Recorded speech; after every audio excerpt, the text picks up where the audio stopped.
Hii hapa ndio jinsi ya kujitwahirisha janaba, hedhi na nifasi. Kwanza, janaba ni nini?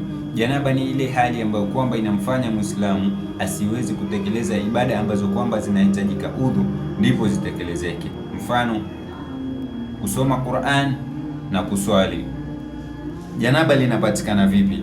Linapatikana mtu akiwa amelala, akiota mchupo na kufanya tendo la jimai. Tendo la jimai ni tendo la ndoa. Mchupo ni ile hali ya kulazimisha kujitoa manii kwa lazima, masturbation. Jambo lingine la kuzingatia, janaba la zinaa halitoki hata likiogwa kwa muda wa siku 40. Muislamu akifa hali ya kuwa yupo katika hali hii, basi ni moja kwa moja mpaka motoni au Allah ataamua mwenyewe.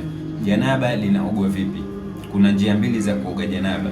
Njia ya kwanza ndio hii ambayo kwamba ni sunna ya Bwana Mtume Muhammad sallallahu alaihi wasallam, na ndio iliyopendekezwa zaidi. Utaandaa maji yako ya kutosha, nia katika moyo wako kwamba unakwenda kujitwahirisha janaba, hakuna maneno yoyote ya kusema. Kisha bismillah katika mlango wako wa bafuni na dua ya kuingia chooni. Utaingia, utaanza kuosha viganja vyako mara 3. Ukimaliza utaosha tupu zako zote, ya mbele na ya nyuma. Ukishamaliza utatia udhu sawa sawa na ule udhu wa swala. Ukimaliza utajimwagilia maji kichwa chako hiki, hakikisha kimetota maji yameingia mpaka ndani ya nywele kila pahali, yani maji yameingia. Ukishamaliza utajimwagilia maji upande wa kulia, hakikisha maji yamegusa kila pahali, hakuna sehemu ambayo kwamba itatoka kavu. Utajimwagilia maji upande wa kulia mpaka chini, utajimwagilia upande wa kushoto mpaka chini, alafu utajimwagilia maji juu mwili mzima. Ukishamaliza utaoga kuoga kwako kwa kawaida sasa, ile vile ambapo kwamba huwa unaoga.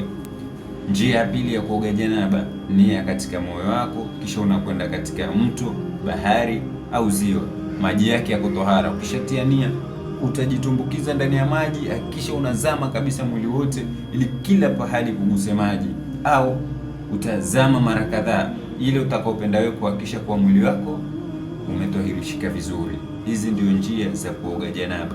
Zingatia, janaba la zinaa halitoki kwa muda wa siku 40. Wewe Muislamu, kuliko uzini mbora uoe.